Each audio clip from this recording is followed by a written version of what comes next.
పుట్టించాలన్నీ. కాదు పుట్టిస్తారు కదా, ఇప్పుడు దానికి మీరు ఆన్సర్ చెప్తేనే కదా సతీష్ గారు, అంటే ఆన్సర్ చెప్తేనే కదా ఏదన్నా ఉండేది. ఇప్పుడు ఒక క్వశ్చన్ వచ్చినప్పుడు మీరు ఆన్సర్ చెప్పకుంటే ఇప్పుడు మీ చెల్లె తప్పు చేసింది అన్నట్టే కదా, అవునా కదా? అదే అన్న చెప్తున్నాం కదా అన్న, వాళ్ళు చెప్పేది రాంగ్ అన్న. అది మా చెల్లె అయితే అట్లా చేసేది కాదు, నాకు తెలుసు మా చెల్లె గురించి. సరే వాళ్ళు కేసు పెట్టిరు, కేసు పెట్టిన తర్వాత కాంప్రమైజ్ కండి అని చెప్పేసి వాళ్ళకి ఫోన్లు చేసిరా మీరు? మేమేం చేయాలి, వాళ్ళు ఇక్కడికి వచ్చి పోలీస్ స్టేషన్కి వచ్చి పెట్టిల్లన్న. పోలీసులు కూడా మమ్మల్ని విచారించిళ్ళు, మా వర్షన్ ఏందో మేము చెప్పినాము. పోలీసులు ఏంది అనేది వాళ్ళు చర్య తీసుకుంటారని చెప్పిండు. ఓకే, మీరు వాళ్ళకి ఫోన్లు చేసి కాంప్రమైజ్ అవుదాము అని చెప్పేసి మాట్లాడలే? అంటే మేము ఇంకా మాట్లాడలేదన్న, ఎందుకంటే వాళ్ళు కోపంలో ఉన్నారు కదన్న.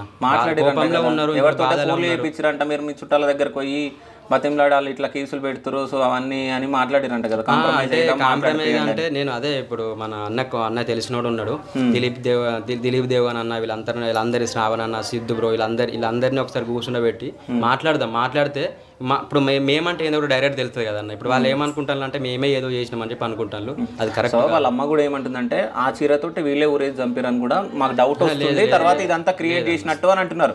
సీసీ కెమెరా కూడా కట్ ఉంది అన్నట్టు మాట్లాడుతారు, దానికి ఏం చెప్తారు?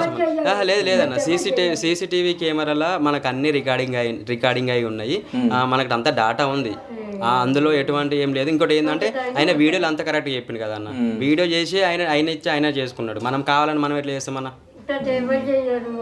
ఆయననే వీడియో చేసిండు కదా అన్న. మరి అది అందరికి జనాలకు అన్ని తెలుగు రాష్ట్రాలలో వీడియోలు తీసుకొని చచ్చిపోయి మేము చూడలేదు, ఎందుకంటే మేమేం చూస్తామో మాకేం తెలుసు. మేము సెల్లు ఇవ్వడం వాళ్ళకి అప్ప చెప్పిన తర్వాత వాళ్ళు చూసుకొని ఇప్పుడు ఇట్లా పెడతారు, ఇట్లా చంపిర్రు చేసిరని వాడు కావాల్సుకొని పెడితే వాళ్ళు చూసి ఇప్పుడు పెడతారు.